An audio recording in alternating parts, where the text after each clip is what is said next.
సాయిబాబా అనే వ్యక్తి ముస్లిమే కాదని లేదు. ఆయన ఇండియా, పాకిస్తాన్, ఆఫ్ఘనిస్తాన్ అనేది పక్కన పెట్టండి. సాయిబాబాని హిందువులు ఎందుకు కొలుస్తున్నారు, పూజ చేస్తున్నారంటే సాయిబాబా తనని తాను దత్తాత్రేయ శిష్యుడిగా, దత్తాత్రేయ భక్తుడిగా ప్రకటించుకున్నారు. దత్తాత్రేయుడు అంటే మీ అందరూ తెలుసు కదా, బ్రహ్మ విష్ణు మహేశ్వరుల యొక్క రూపమే దత్తాత్రేయుడు. సో దత్తాత్రేయుడి రూపాన్ని నేను దత్తాత్రేయుడి శిష్యుడిని, దత్తాత్రేయుడి భక్తుడు అన్నారు కాబట్టి అప్పటి నుంచి హిందువులందరూ కూడాను సాయిబాబాని పూజించడం, ప్రార్థించడం చేస్తున్నారు. కాకపోతే కొన్ని సాయిబాబా టెంపుల్లో, సాయిబాబా గుడి దగ్గర శివలింగాలు, ఆంజనేయ స్వామి బొమ్మలు పెడుతున్నారు. అది నాకు నచ్చలేదు. పాదాల దగ్గర పెట్టడం నాకు నచ్చలేదు.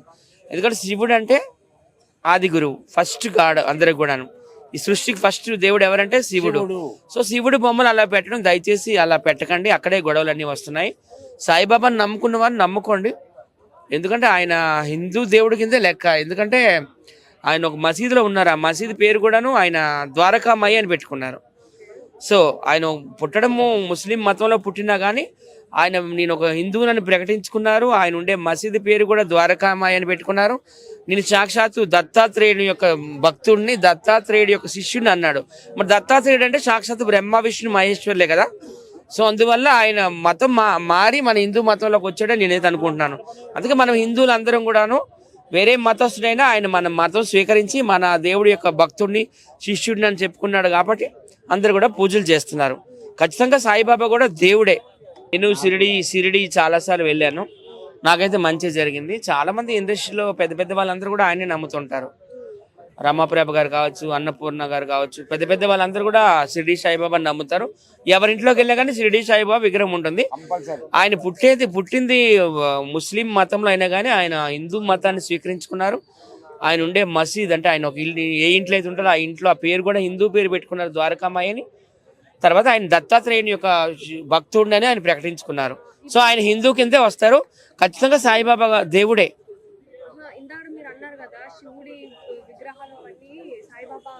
అది నాకు నచ్చలేదు.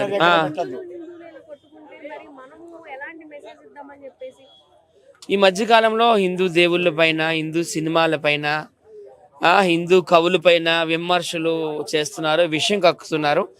సో ఈ సందర్భంగా ప్రపంచవ్యాప్తంగా ఇప్పుడు 800 కోట్ల జనాభా ఉన్నారు. అందులో మనం హిందువులమే 2 బిలియన్ అంటే 200 కోట్ల వరకు ఉన్నాం. సో హిందువులందరూ కూడా ఒక తాటిపై నిలబడాలి. మన సనాతన ధర్మాన్ని, మన హిందూ ధర్మాన్ని మనం సంరక్షించుకోవాలి. గతంలో కూడా ఇలాగే ఆపద వచ్చినప్పుడు స్వామి వివేకానంద గారు కావచ్చు, లేకపోతే ఆది శంకరాచార్య కావచ్చు, ప్రపంచ దేశాలన్నీ తిరిగి హిందువుల యొక్క గొప్పతనం, సనాతన ధర్మం యొక్క గొప్పతనం చాటి చెప్పారు. తద్వారా మన హిందువుల యొక్క బలాన్ని ప్రపంచానికి తెలియజేశారు. ఇప్పట్లో కూడా నరేంద్ర మోడీ గారు కావచ్చు, పవన్ కళ్యాణ్ గారు కావచ్చు, వీళ్ళందరూ కూడా సనాతన ధర్మాన్ని పరిరక్షిస్తాం. చాలా సంతోషం. హిందువులందరూ కూడా ఏకతాటి మీద ఉండాలి. అలాగే అన్ని మతాలని కూడా గౌరవించాలి. సాయిబాబా ముస్లిం కులస్తుడైనా ఆయన మన మతంలోకి వచ్చేసారు. ఆయన నేను దత్తాత్రేయుడి భక్తుడిని ప్రకటించుకున్నారు కాబట్టి ఆయన కూడా మన హిందూ కిందే లెక్క అనమాట. ఆయన కూడా ఖచ్చితంగా దేవుడే. ఎందుకంటే మనం ఎవరి నమ్మకాన్ని మనం వమ్ము చేయలేము. ఆయన దేవుడు కాకపోతే షిరిడీలో తిరుపతి తర్వాత మళ్ళీ ఎక్కువ ఫ్లోటింగ్ ఉండేది మన ఇండియాలో షిరిడీ. ఆ విషయం అందరికీ తెలుసు. షిరిడీ సాయిబాబా దగ్గర విదేశీయులు సైతం వస్తున్నారు. ఖచ్చితంగా ఆయన ఎవరు కూడాను దేవుడు కాదని అనొద్దు. షిరిడీ సాయిబాబా గారు కూడా ఖచ్చితంగా దేవుడే.